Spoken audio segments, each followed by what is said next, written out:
Oh, how beautiful. I love owls. This will resonate for you if you're looking at this in the perspective of from your sun sign, your sun being in Gemini. This is based on that.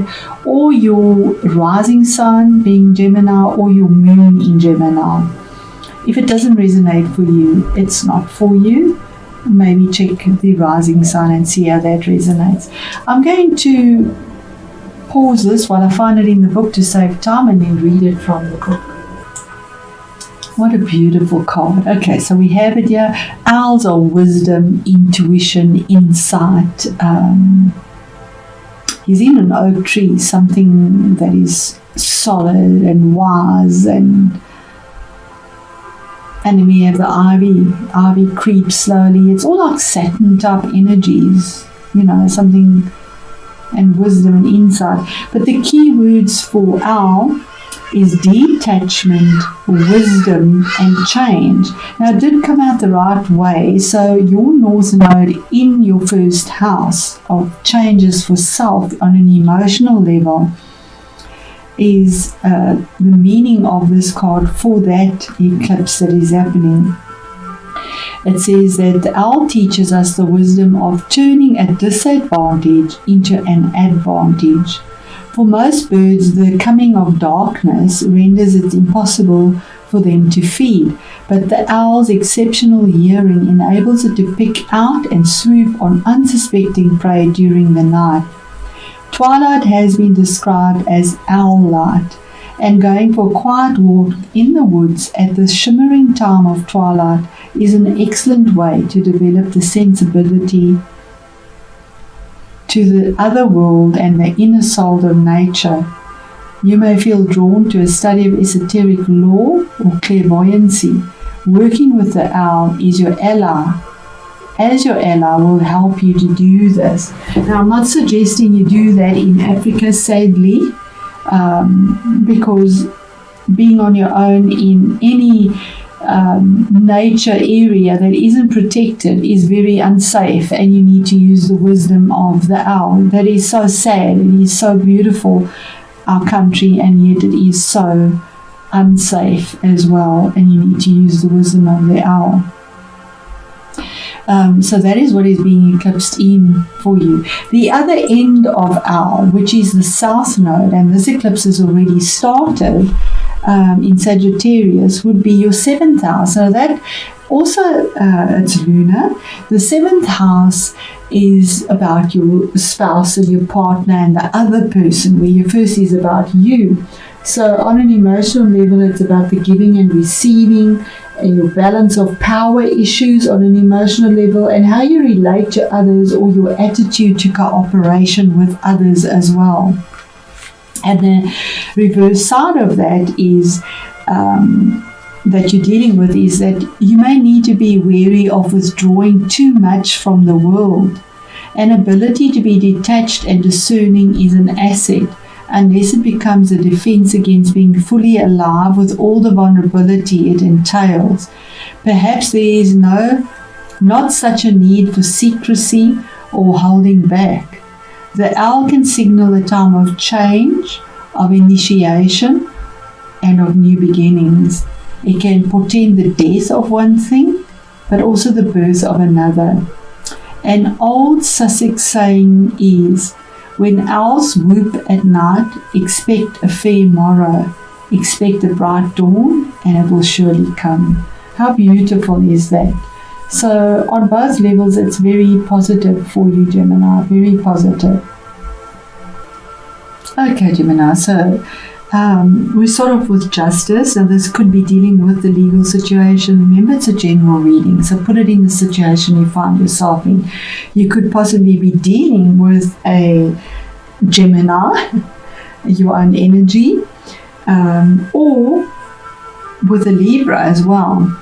So the justice card is about karmic justice, about dealing with legalities, but there's some form of unbiased choice in this month that comes through, and some form of fair justice that brings about balance, equality in a very pure way.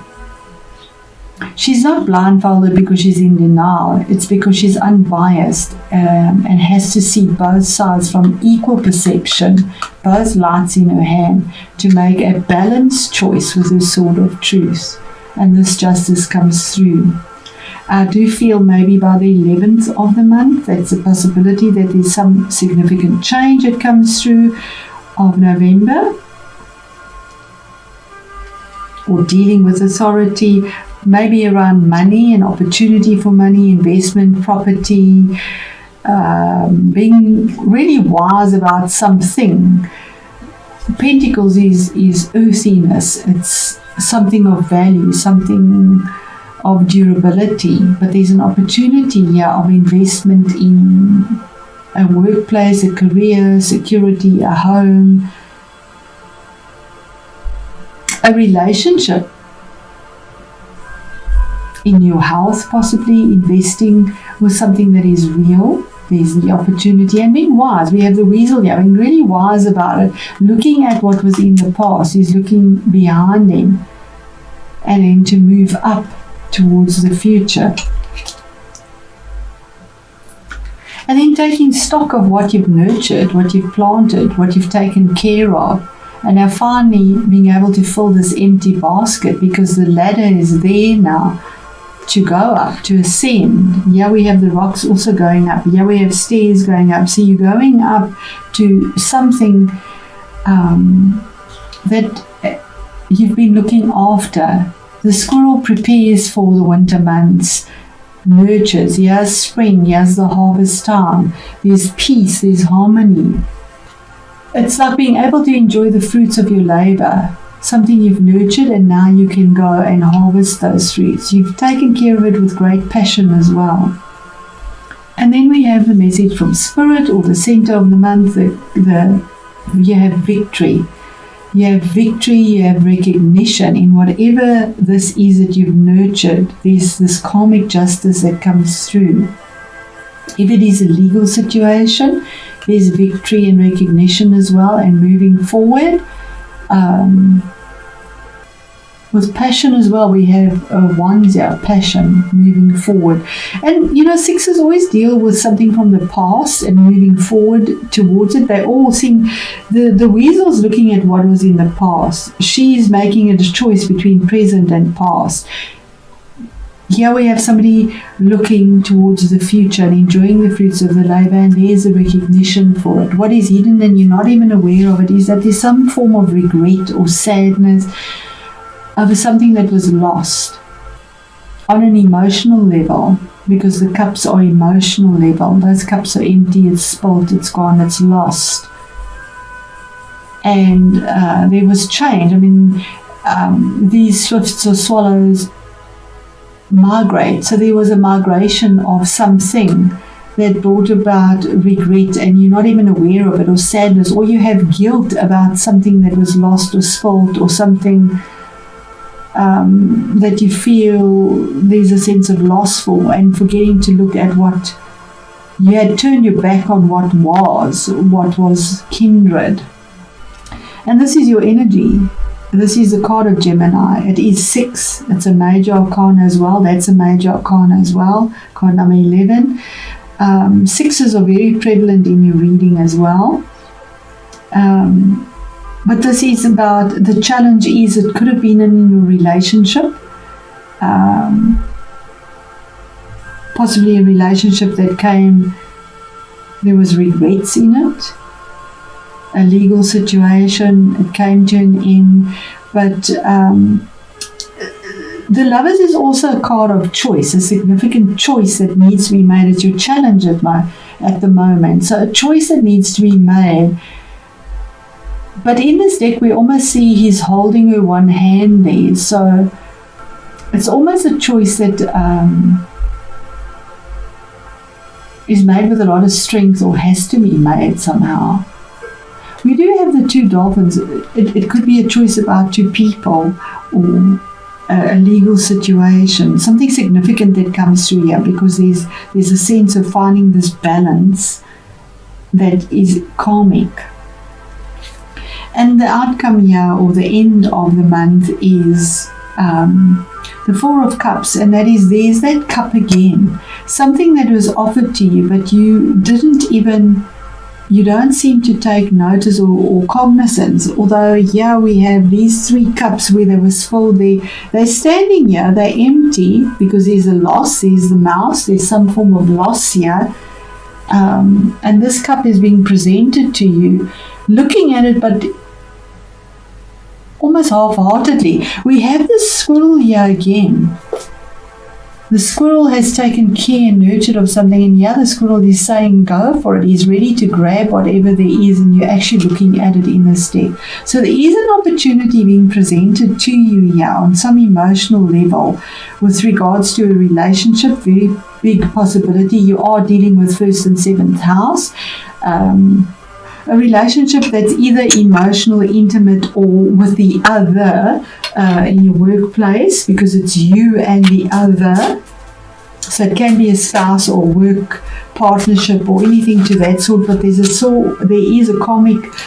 karmic justice that comes through here with a karmic choice. It could have been soulmates that there are regrets about. Okay, so what is the justice card about for Gemini?